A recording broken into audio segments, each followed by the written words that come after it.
오늘 코 재수술 상담을 하는데요. 코 재수술 상담을 할 때 이제 늑연골, 기증늑연골 이런 걸 이제 사용하는 걸 뭐 많이 권유받는 경우가 많나 봐요. 재수술 하는 경우에.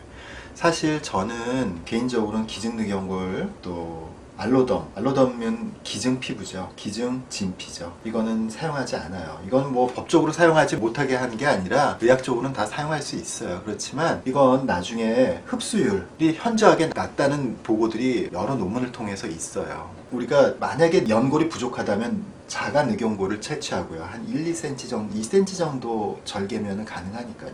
또 비중격 연골, 귀연골을 통해서 사실 거의 코끝에 필요한 연골을 충분히 확보를 할 수 있어요. 일부 분들은 뭐 늑연골이 딱딱해서 효과가 좋다 그런 면이 있어요. 특히 남자 코에서는 늑연골을 써야 되는 경우가 있지만 그 늑연골이 말이죠. 기증늑연골은 이거는 대체 기증늑연골은 남의 늑연골은 별 의미가 없어요. 딱딱하면 뭐해 나중에 흡수되는데. 그러니까 기증늑연골을 쓰는 것은 이 압박을 받는 이 무게에 로딩이 걸리는 데는 쓰지 말라고 돼 있거든요. 근데 그거를 많이 권유를 해요. 특히 이제 재수술 같은 경우에 뭔가 좀 특별한 그런 게 필요할 것 같다는 그런 생각이 의사도 들고 환자분들도 들고 뭐 이런 생각이 드는 것은 맞는 것 같아요.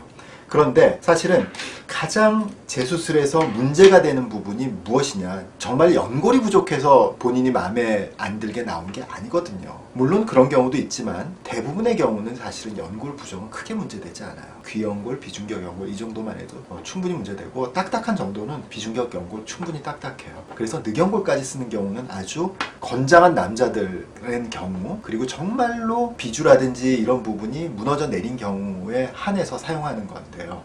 그때도 반드시 자가 늑연골이지 기증 늑연골 아닙니다. 오늘 상담받는 분은요, 피부가 되게 얇아요. 그러니까 피부가 얇으니까 늑연골에 연골을 더 넣어도 그렇게 크게 도움이 안 돼요. 오히려 나중에 비치기만 하고요. 우리 어렸을 때요, 최소량의 법칙이라는 게 뭐냐 하면, 왜 식물이 자랄 때 필요한 게 질소, 인산, 칼륨, 질소, 인산, 칼이 뭐 이렇게 외웠던 기억이 나요. 이 중에서 칼륨이 부족해. 칼륨이 100이 필요한데 60밖에 없어. 그러면 이거 대신에 질소와 인산을 많이 넣는다고 해서 식물이 잘 자라나요? 반드시 칼륨이 들어가야지 얘네들 아무리 많아봐야 의미가 없는 거예요. 그러니까 우리가 식물이 자랄 때든 코를 높일 때든 가장 부족한 부분이 해결이 돼야지, 지금 부족하지도 않은 부분이 과다하게 들어가 봐야 의미가 없다는 거죠. 그래서 코 재수술에서 예를 들어서 피부가 지금 너무 얇아서 문제인 건지, 아니면 정말로 연골이 약해서 그런 건지, 연골이 약하다면 비주가 약한 건지, 아니면은 콧날이 약한 건지, 이런 것들에 따라서 바로 그 약한 부분을 보완해야지 비율과 밸런스가 맞는 코 성형이 되는 거죠.